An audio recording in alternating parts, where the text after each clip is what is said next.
The last episode, we talked about the big seven. This episode, we're talking about the big three. And a fair question that anybody could ask is, Jamie, how many big numbers are there exactly? Well, these are two very different subjects. The last subject of the big seven was when you're looking under the hood, what should we be measuring for the health of our businesses? The big three is in reference to a question that's been asked many times over the years. What are the things you're looking for in new recruits, Jamie? Are there certain characteristics that you gravitate towards that if they've got these things, if they're checking these boxes, you go in for the kill, like you're looking to get those recruits in your business? And I believe the answer to that question is yes, I do have my characteristics I'm looking for. I do have my big three. And those characteristics have changed over the years. Like if you asked me 20 years ago, Jamie, what's the number one thing you're looking for in your new starts? I would have said a totally different answer than what I'm going to give you today. But really over the last 10 years especially, I'm like, you know what? I think there really are three. I really do have the big three. And I do remember years ago at a John Maxwell seminar, once he got to the Q&A, right? He ran a full seminar on a completely different subject, but somebody from the crowd did ask, hey, John, are there certain things you're looking for in your recruits for the Maxwell organization? You've got companies scattered all around the world. Like you must have certain characteristics you're looking for. And I'll never forget John's answer. He said, you should have a picture in your mind, like a picture on your desk. Because when people are coming, into your life, you're like, well, hang on, radar's going off. That's the person I'm looking for. Like you should be just crystal clear on the characteristics, not necessarily physical attributes, but are there certain characteristics that the alarms are going off when you finally get in front of this person? That's the person that I'm looking for. And at all costs, I am getting this recruit on the team. So my answer is yes, I do have my big three, and I'm going to share them with you on this episode.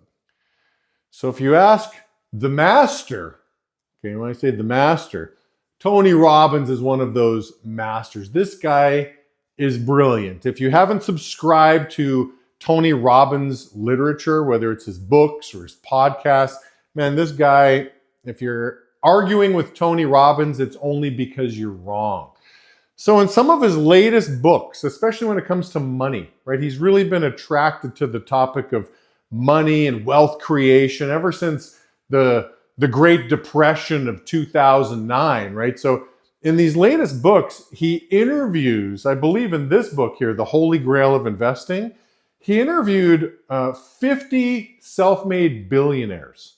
So he's getting in front of Ray Dalio and the list goes on, but these are people that started from nothing that are now worth 9 figures or more, and he's asking them, hey, if you have to do it all over again, what would you do? Or what did you do to create this wealth? And so, talk about an all-star lineup. Man, you're interviewing the best of the best that have gone on to become very successful financially.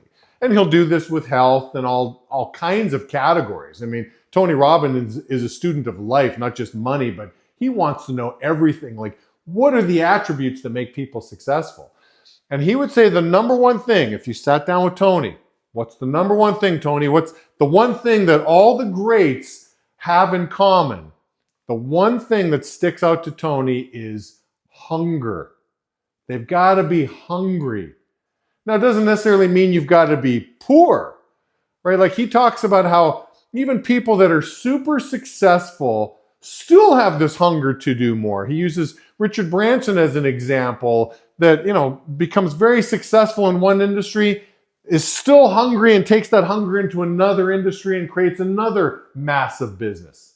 Like again, Richard Branson, the Virgin brand, he's got $8 billion plus companies under the Virgin brand, from Virgin Airlines, Virgin Records, the list goes on. But he's looking for somebody hungry.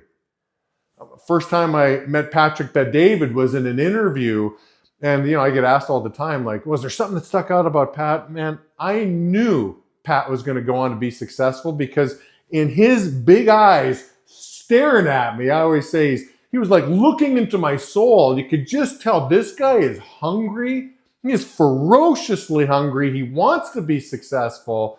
I mean, that's an attribute we should be looking for. Look for people that are hungry, and you can usually tell by their eye contact, by the intensity. There's a certain fire in their belly. They have to become successful. The second characteristic I'm looking for is character. Somebody with good character, somebody that's honest, somebody that values integrity. Like I've always thought, if somebody's going to cheat on their spouse, surely they'll cheat on me in business, whether that means stealing money or frauding a client. Like I want somebody with great character. Now, I'm not quick to judge somebody's character. I mean, we've got to give people some grace. They've got to learn and grow, fall on their face, learn from their mistakes. In fact, if you do get your hands on my little book that's coming out March 25th, I've got a very humbling, embarrassing chapter in here called Willing to Experiment.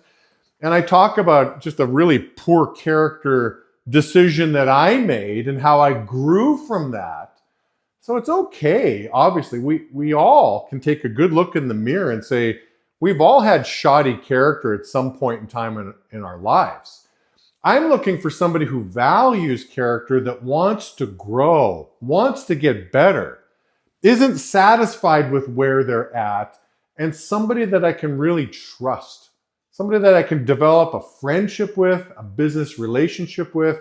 I want somebody with strong character, strong convictions, somebody that cares about other people growing, somebody that's not just so absorbed with themselves, but is very motivated on other people's success. Somebody with strong character is going to go on to be great. Just offer some grace that they don't have to come in as a well-oiled machine. They will grow in their character, and you're willing to develop that muscle with them. And the final characteristic, and probably the easiest one to spot, is confidence. I want somebody with a good self-esteem, someone who's comfortable in their own skin, somebody with confidence. I can't tell you how many times I've gone to shake somebody's hand and I get the dead fish. And you know what I'm talking about with the dead fish. I remember teaching my son when he was, young, and I wanted to make sure he never has the dead fish because it drives me a little crazy. I'm like, hey, Dane, listen, you got to squeeze somebody's hand. You don't want to try to break their hand and engage in an arm wrestle or anything like that, but you want to shake their hand like you mean it. It's nice to meet you. Look them in the eye. Have the confidence. If somebody's breaking eye contact and they can't look you in the eye, there's something maybe that they're hiding. They say that the eyes are the windows to the soul. So I want to be able to look somebody in the eye and have that confidence. So I don't want cockiness by any means. Somebody thinks they're better than other people. I want the humble swag. There's a sense of humility. You put other people higher than you put yourself. You are a servant. Okay, so I want that humble swag. But the swag part is, listen, I'm confident. I like who I am. I feel comfortable in my own skin.